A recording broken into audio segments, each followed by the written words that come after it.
नमस्कार मित्रों आज हम कबीर के दोहे के बारे में पढ़ेंगे।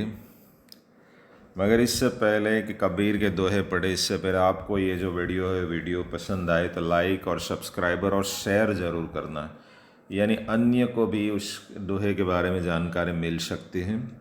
कबीर के दोहे के भावार्थ को समझने से पहले हम कबीर को समझना भी बहुत ज़रूरी है, क्योंकि कबीर आज से 800 या 900 साल पहले हुआ ऐसा पात्र है जो समाज के अंदर एक उसकी विचारधारा है, वो अलग प्रकार के विचारधारा थी।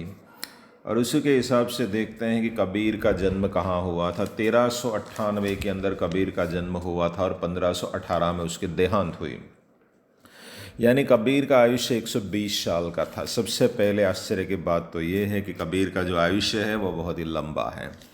उसके जन्म के बारे में बहुत सी दंत कथाएँ हैं, यानी किंवदंतियाँ हैं कि सबसे पहले तो कबीर का जन्म ऐसा माना जाता है कि काशी के अंदर लहर ताला जो तालाब है उसके कमल के अंदर, उसमें जो कमल है उस कमल के पुष्प के ऊपर बालक के रूप में हुआ था, ऐसा माना जाता है।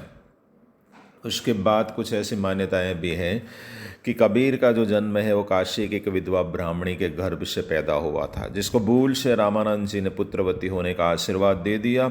और ब्राह्मणी उसी समय नवजात शिशु को लेकर लहरतला तालाब के पास फेंक कर आई, ऐसी मान्यता भी है। कुछ ऐसी भी मान्यता है कि उसी गांव के अंदर नीमा और नीरू नाम का एक जुलाहा रहता था। जुलाहे का मतलब जो शाट वणने का काम, वणकर का काम करते हैं उसे जुलाहा बोलते हैं। और नीरू जो है वो नीरू जुलाहा एक बार वो तालाब के किनारे गया था, तो वह बच्चा वहाँ पड़ा था। उसने उस बच्चे को इधर घर ले आया और उसका पालन पोषण किया। उससे ऐसा माना जाता है कि उन दोनों का पुत्र है। और कबीर ने उसकी कविताएं में, उसके दोहे के अंदर उसका उल्लेख भी किया है। कुछ ऐसा उल्लेख उन्होंने कहा है, कबीर की एक पंक्ति में वैसे बताता है कि जाति जुलाहा नाम कबीरा, बनी बनी फिरो उदासी। यानी इस कविता से ऐसा मालूम पड़ता है कि कबीर का जन्म जुलाहा ज्ञाति में हुआ था, या तो जुलाहे के साथ उसका पालन पोषण हुआ था। कुछ मान्यता ऐसी भी है कि कबीर का जन्म मुसलमान ज्ञाति में या तो मुसलमान में हुआ था, फिर बाद में युवावस्था में स्वामी रामानंद के संपर्क में आए और उसके प्रभाव के कारण हिंदू धर्म का ज्ञान भी उसे मालूम हुआ।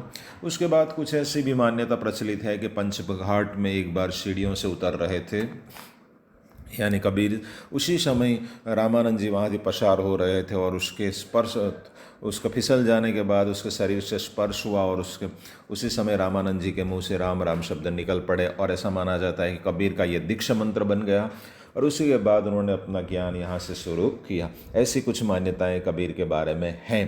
कुछ ऐसी भी मान्यताएं हैं कि कबीर पढ़े लिखे नहीं थे।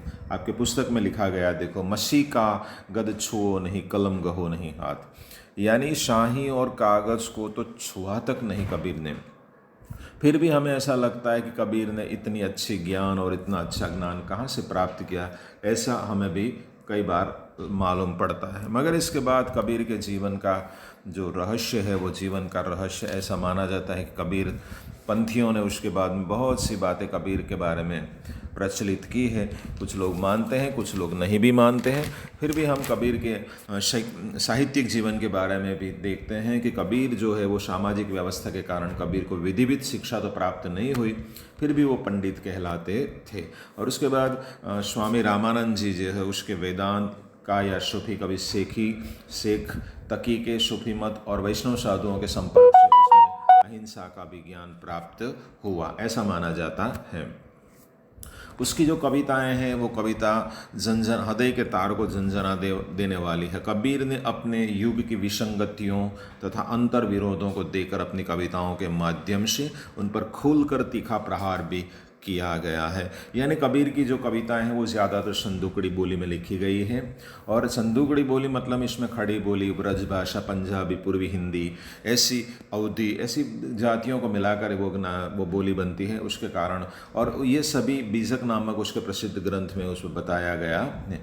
ये थे कबीर के बारे में कुछ उनके परिचय या तो उसके बारे में जो जानकारी। अब हम कबीर के दोहे जो है, ज़्यादातर कबीर के दोहे ऐसे हैं जो लोक प्रचलित है, लोकमुख में प्रचलित है। जैसे बड़ा भया तो क्या भया, जैसा पेड़ खजूर, पंछी को छाया न मिले, फल लागे अति दूर। ऐसा ही कबीर का दोहा है। यानी कई ऐसे दोहे हैं जो कबीर ने संसार जीवन के अंदर बहुत ही प्रचलित हैं। तो आइए देखते हैं ये जो 10 दोहे कबीर ने हमें दिखाए हैं या तो बताए हैं पाठ्य पुस्तक में, उनके आधार पर उनके भावार्थ को समझने का हम प्रयत्न करते हैं। तो सबसे पहले देखते हैं, कस्तूरी कुंडली बशे मृग ढूंढे वन माही, ऐसे घट घट राम है दुनिया देखे नाही।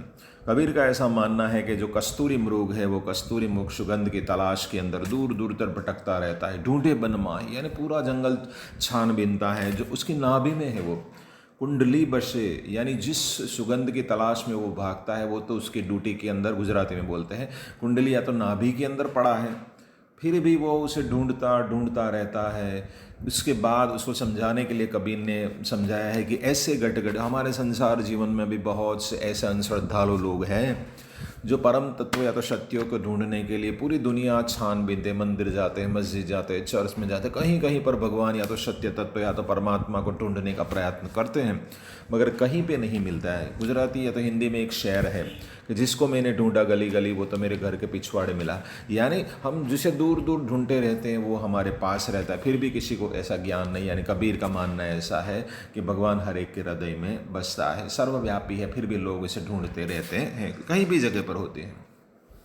दूसरे दोहे में बताते हैं, मेरा मुझ में कछु नहीं, जो कुछ है वो सो तेरा है। यानी जो मेरा है वो मेरे पास कुछ नहीं, मेरा मुझ में कुछ नहीं, यानी मेरे अंदर कुछ भी नहीं है, जो कुछ है वो तेरा है। यानी जो कुछ है वो भगवान ने हमें दिया है, जो कुछ भी है वो उसका दुआ हुआ है, तेरा तुझको सौंपता हूँ। जिस भगवान तूने मुझे जो दिया है मैं आपको वापस करता हूँ, क्या कागेगा मेरा, यानी उसके बारे में उसे मैं तुम्हें सौंपता हूँ, क्योंकि उससे किसी से मेरा कोई संबंध नहीं है। ये जो सांसारिक चीज़ें हैं ये माया मोह है, यानी भगवान ने मुझे दिया है। गुजराती में ऐसा माना जाता है कि जो आदमी खाली हाथ आता है और खाली हाथ जाता है। सब संसार के व्यवहार के टाइम ऐसा माना जाता है कि वे भगवान ने हमें जो कुछ दिया है वो मृत्यु के साथ चला जाता है। यानी हमारे जो संबंध है वो संबंध भी कुछ इस तरह के हैं। तीसरे दो हमें कवि बताते हैं कि भाई संत मिले सुख उपजे, यानी जो सज्जन आदमी है उससे मिलने से हमें सुख की प्राप्ति होती है। दुष्ट मिले दुख होए, यानी दुर्जन आदमी होते हैं उसके मिलने से हमें दुख होता है।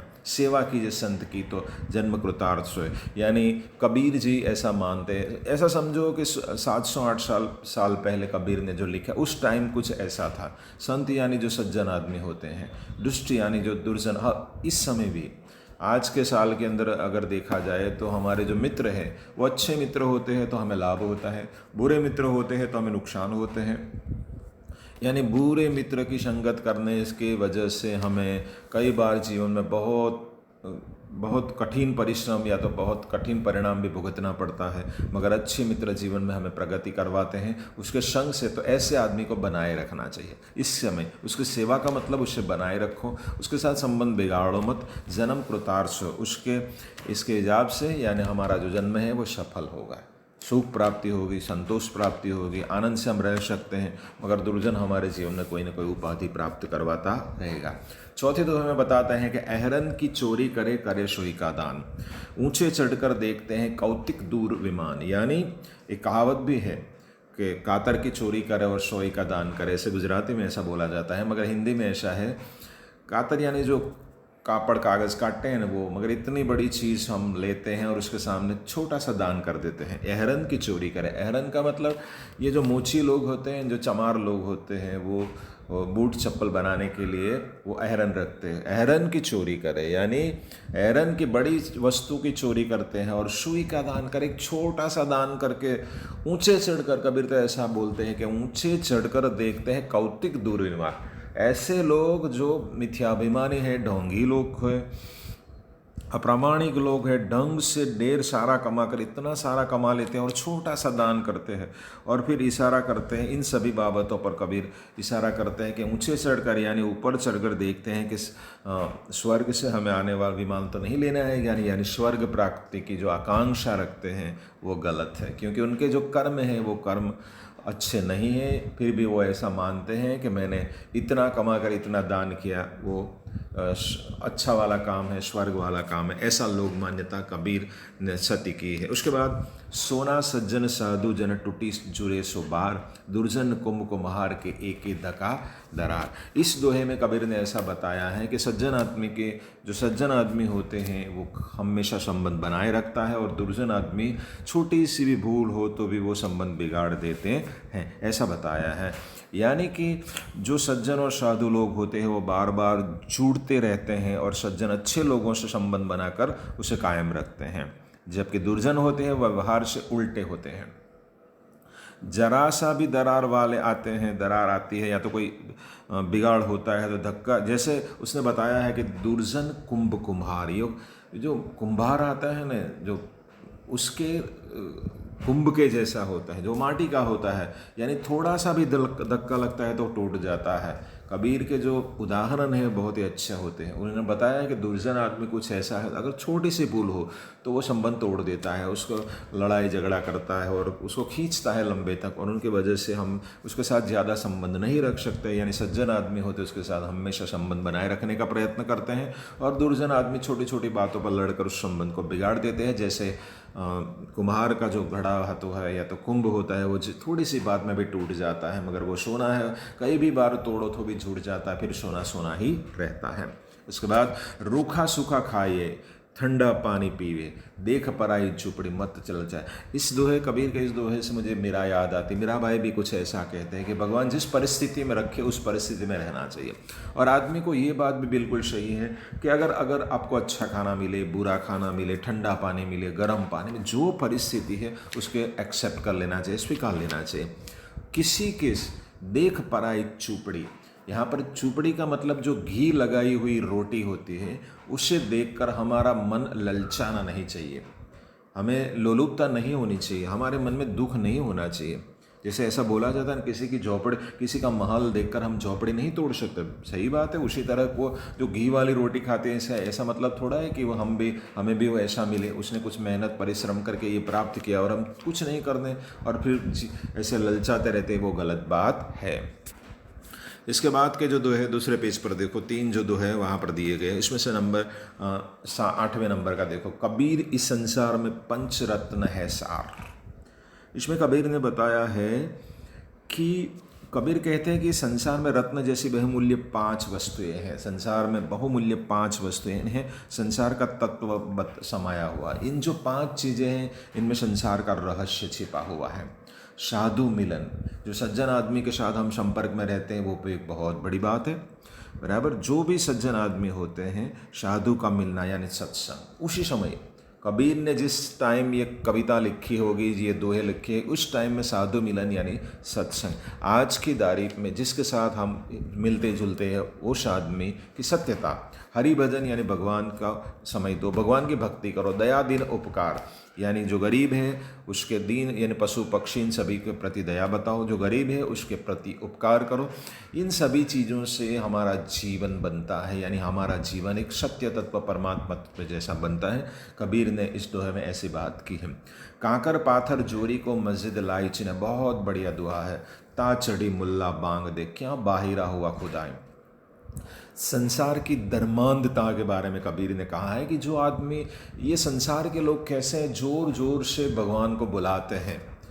कांकर पाथर जोरी, ये जो मस्जिद है वो कंकर और पत्थरों से बनी हुई है, या अगर गणपति की मूर्ति है वो भी कंकरों पत्थरों से बनी है, या अगर कोई भी मंदिर मस्जिद चर्च कोई भी ले लो, वो कंकर पत्थरों से बना है। मस्जिद लाई चिनाई, बराबर। कबीर ने कहा है कि इस जगह पर भी चढ़कर, और ऐसी जगह पर जो कंकर पत्थरों से बनी मस्जिद हो, ऐसी जगह पर चढ़कर चढ़ी मुल्ला बांग दे।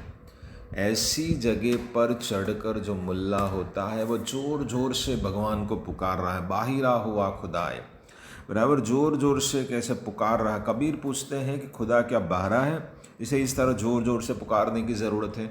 ये कबीर ने सिर्फ इस मस्जिद के बारे में उल्लेख किया है, मगर आज की वास्तविकता में देखो, चाहे गणपति का त्यौहार हो, चाहे क्रिश्चियन धर्म का कोई त्यौहार हो, या तो चाहे कोई भी धर्म हो, उस धर्म में लोग बाह्याडंबर बहुत करते हैं, यानी भगवान को जोर जोर से ढोल नगारा बजकर उसके कानों में जैसे बहरा हो, इसे सुनाता है कि भाई मैं आपकी भक्ति कर रहा हूँ, आप मुझे सुनो। तो कबीर ने इस वास्तविकता को बहुत साल पहले लिख दी थी, यानी बाहर के ढोंग है वो धार्मिक अंधता है, ऐसा कबीर मानते हैं।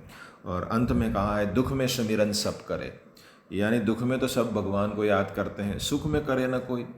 दुख में भगवान को सब याद करते हैं, पर जब हमारा समय अच्छा चलता है तो हम भगवान को ज़्यादा याद नहीं करते हैं। जो सुख में सुमिरन करे तो दुख काहे को होए।